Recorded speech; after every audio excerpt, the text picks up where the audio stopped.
Could an antidote to the long scoreless stretches for the Bearcats be Evan Prater? Our Locked On Bearcats, your daily podcast on the Cincinnati Bearcats, part of the Locked On Podcast Network, your team every day.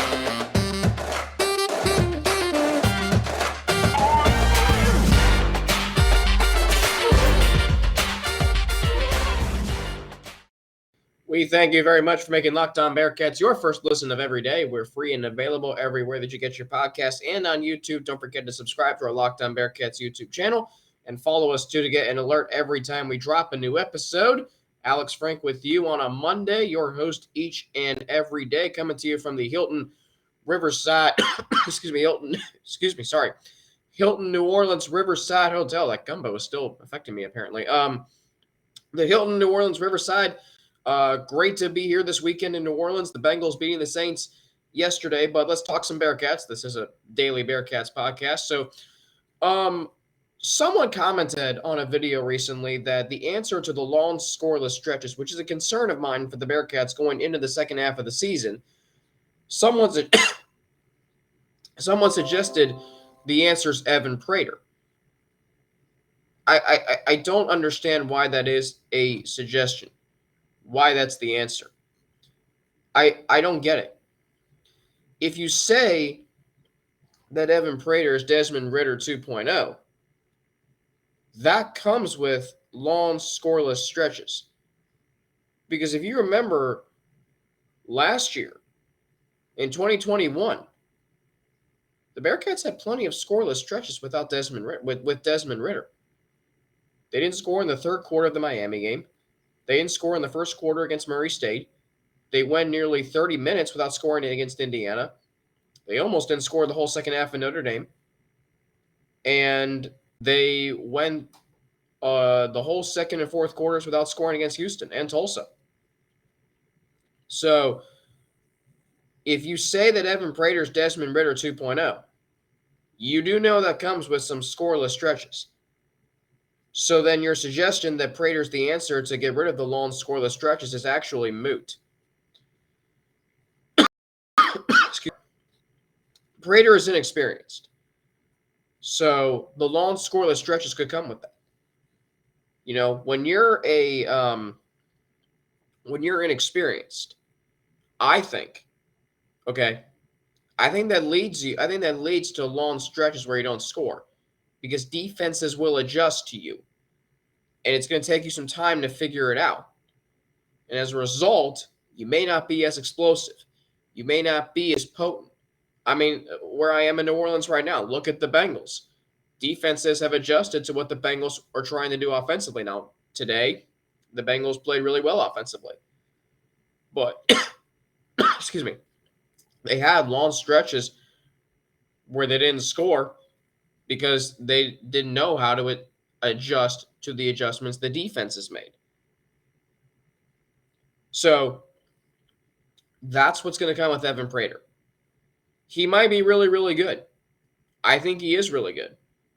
But I also know that there's long scoreless stretches where they could be coming because defenses will adjust.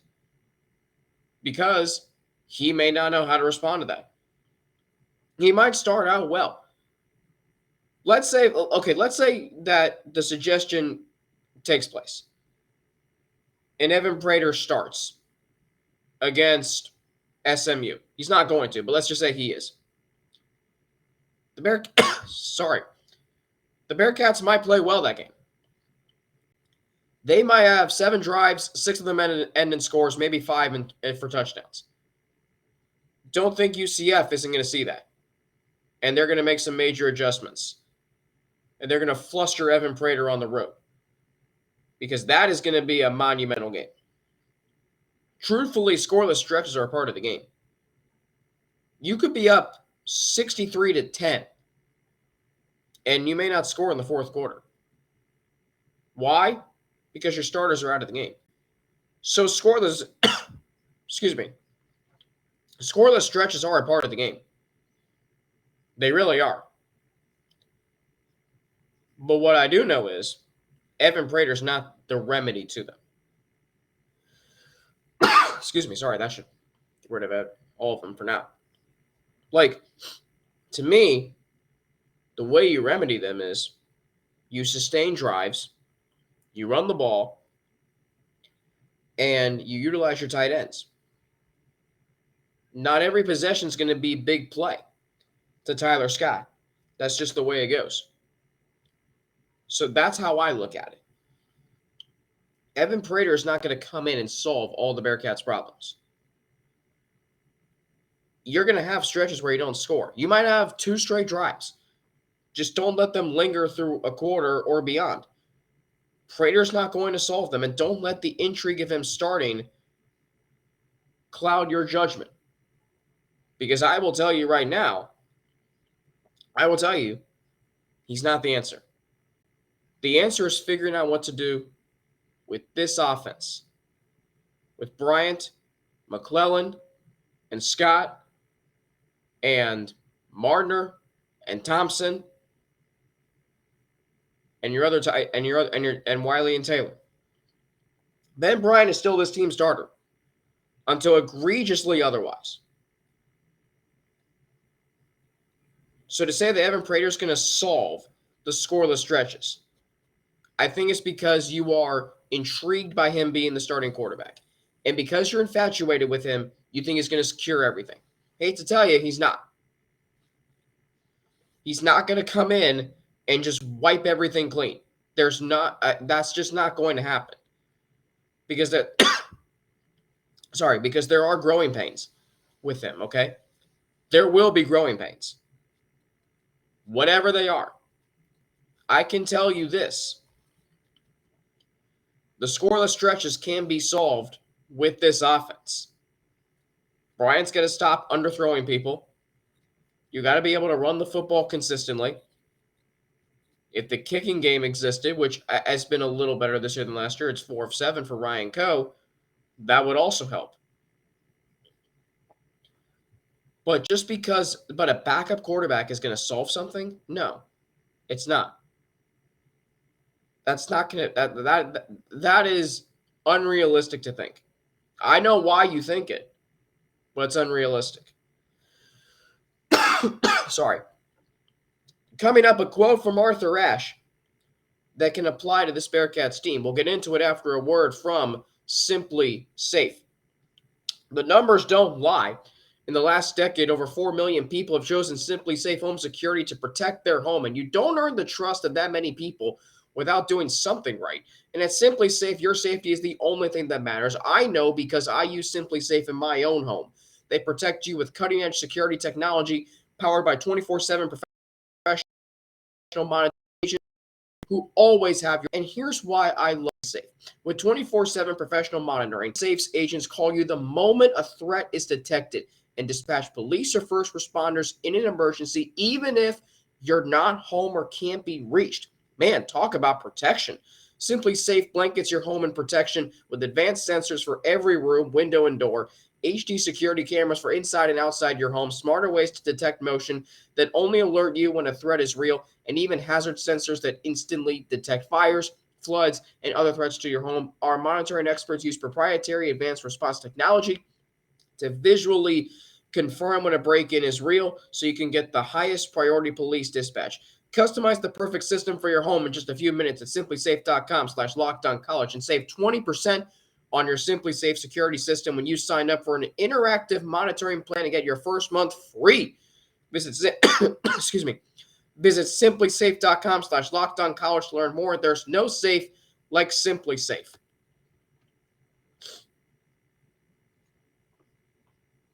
All right, maybe some water is going to help because I don't know what's going on. Anyway, Alex Frank back with you, your host, Locked On Bearcats, each and every day, talking about, again, Evan Prater is not going to solve the lone scoreless stretches. You just think that because you're infatuated with him and think because he's so highly touted and coveted, he's going to solve everything. The truth is he's not. The truth of the matter is what's going to solve it is if the Bearcats fix what's wrong with the current offense, not because Evan Prater. All right, so Arthur Ashe has a famous quote. Start where you are, use what you have, do what you can. And I've always found that quote to be really, really compelling. So let's start with where the Bearcats are right now. They're 5-1. They're right where they need to be to make a run.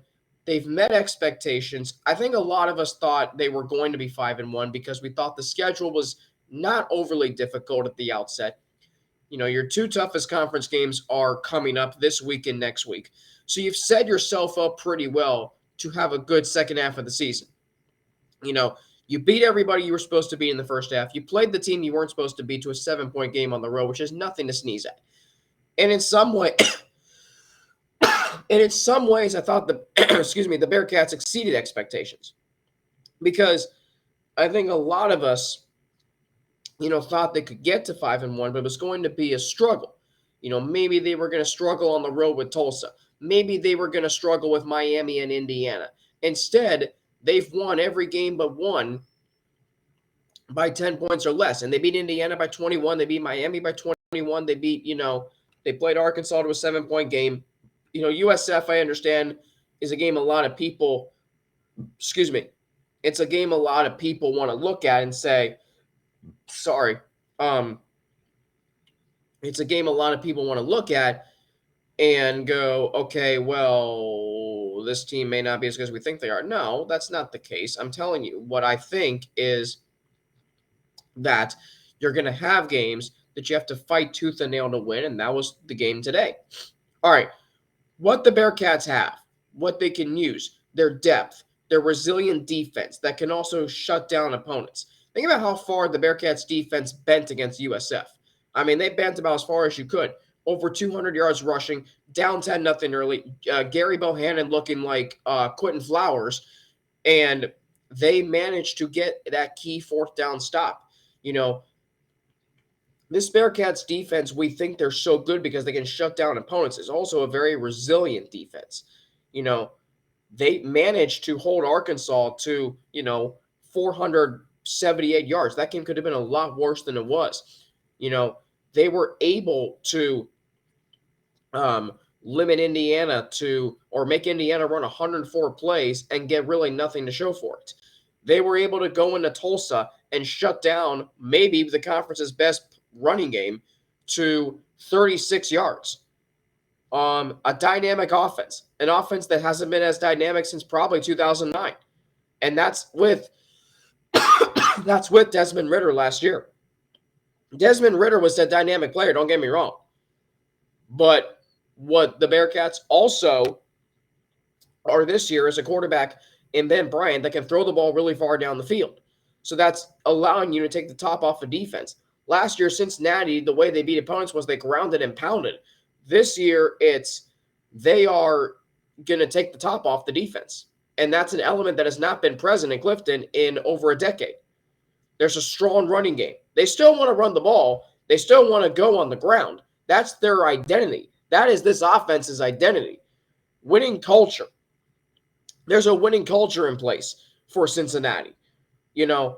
They have shown that just because they lost 9 players to the NFL draft and not everything's going up in smoke.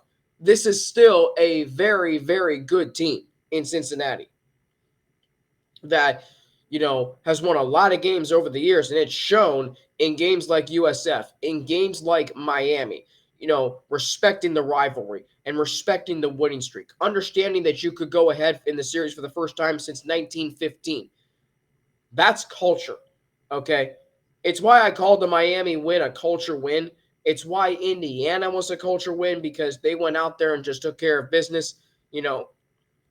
One thing that Luke Fickell teams do so well is they handle games like that and trap games really well. Now, maybe USF's an exception because they only won by 4, but still, they typically don't get caught up in trap games, and that's a winning culture. Experience is another thing, too.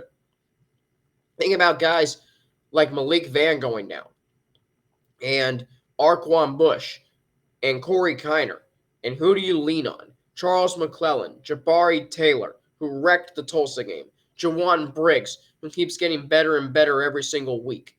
That's experience. It comes from guys who have been in this program a long time and have just played with, or behind rather, several players who have been great over the years. Arquan Bush has been in the shadows of Sauce Gardner and Kobe Bryant. By the way, Sauce Gardner had an unbelievable game on Sunday against Green Bay, and he is becoming quite the character and becoming quite the personality and star in New York that maybe they haven't had since Darrelle Revis. We could talk about that tomorrow. Alec Pierce had a fantastic game on Sunday. Game-winning touchdown for the Colts, who now all of a sudden find themselves in first place, tied for first with the Titans in the AFC South. Huge matchup again between those two teams next week. So really cool to see these Bearcats do well in the pros. Myjai Sanders, first sack of the season yesterday for Arizona. Happy for him. Travis Kelce, well, Travis Kelce. Anyway, and again, it goes back to the experience and the players that have come through this program that now you're seeing. It's just, the next line of great players. Do what you can is the last part of Arthur Ashe's quote. What can the Bearcats do in the second half of the season? Well, they can win a third straight conference championship. They can win these next two games on the road that are going to define the season. SMU Saturday, that game's on ESPN, noon Eastern time, 11 Central time kickoff. You can control what you can control, right? You can't control, where you're ranked or how you're viewed nationally, or if you're going to go to New Year's Six Bowl, who you're going to play. All you can do is control the next game. You can play SMU. That's the only team you can play on your schedule. You don't play yourselves. You don't beat yourselves. You play to beat SMU. Ben Bryant can bounce back from 2 subpar starts. That's another thing I want to see. Can he do that? I think he can. Expectations for the second half of the season. Speaking of those, we'll get into them when we return here on Locked On Bearcats after a word from BetOnline, as you see the overlay on your screen, because betonline.net is your number one source for all your football betting info this season. What you can do is you can find all of the latest player developments, team matchups, news, podcasts, and in-depth articles and analysis on every game you can find. And as always, BetOnline remains your continued source for all your sport wagering information with live betting and up-to-the-minute scores for every sport out there. It's the fastest and easiest way to check in on all your favorite games and events, including Major League Baseball, MMA, boxing, and golf. Head to betonline.net or use your mobile device to learn more. BetOnline, where the game starts. All right, so the Bearcats to second half of the season, expectations. Look, I'm going to be honest. UCF worries me. It's on the road. They have not had a full capacity crowd for the Bearcats in their stadium since 2018, and we all know how that went. They want to beat Cincinnati so bad because the Bearcats went last year where UCF dreamed of going years ago. So that's what worries me. Slow start or a long scoring stretch will not be able to be overcome at UCF. Simply will not. The environment's going to be raucous. Can this team get up for it? And as far as where I want the Bearcats to be at the end of the second half, look, they got to at least be playing for a championship. If they're not going to win the conference championship, it's going to be very difficult to do so, especially if UCF hosts the American Championship game, which would be really interesting. As long as the Bearcats are playing for a championship and playing for a New Year's Six Bowl, that's what I want. Win all the remaining home games. If you can't beat Navy, ECU, and Tulane at home, now Tulane is ranked, so that might be interesting. But if you can't beat Navy and ECU at home, what are you doing? Take one of two on the next road trip. It's going to be very difficult to take both games. And I know the Bearcats have a winning culture. I know that they haven't lost a conference game in 3 years. It's going to be a very, very difficult road trip to be able to take 2 out of 3 or 2 out of 2. Continue to be opportunistic on defense. Bryant continues to be the reason why the Bearcats are winning games. Running game continues to be a strong asset. Those are things I want to see. The Bearcats defense, we've talked about it. They're so good at shutting down opponents, but they're even better when they're creating turnovers, when they're playing complementary football and getting that offense back on the field that's so dynamic. And Ben Bryant, for the most part, has exceeded expectations. I mean, through 6 games, he has 300-yard passing games. He has multiple touchdown passes in every single game. And he got a little dinged up at the end of the game against USF, but I don't think that's anything to be concerned about. He's made Tyler Scott a really good receiver. He's made Jaden Thompson a good weapon. He's utilizing Nick Marner. So there's a lot to like with Ben Bryant. He's got to work on his running game. He's got to work on pocket presence a little bit. But at the same time, you got to be happy with his development. The running game is still what this team is driven through. After a subpar performance with Indiana, look, they ran for nearly 200 yards at Tulsa, and they did run for over 200 yards on against South Florida. Charles McClellan, 179 of those yards. Safe to say, or suffice to say, that the Bearcats' offense is still being driven through the running game. If you can run the football at UCF and keep your defense off the field for as long as possible, that is going to make for a much more manageable time down in UCF.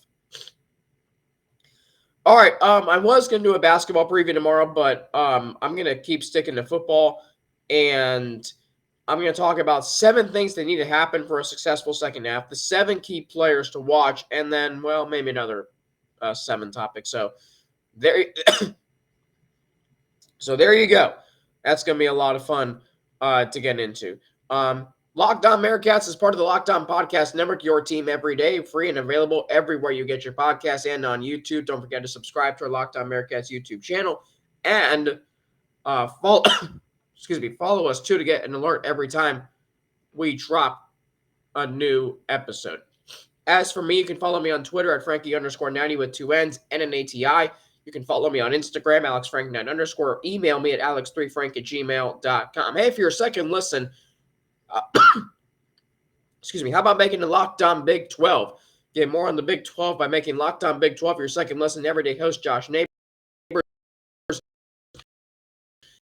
and the local expert above your second listen. That's Locked On Big 12.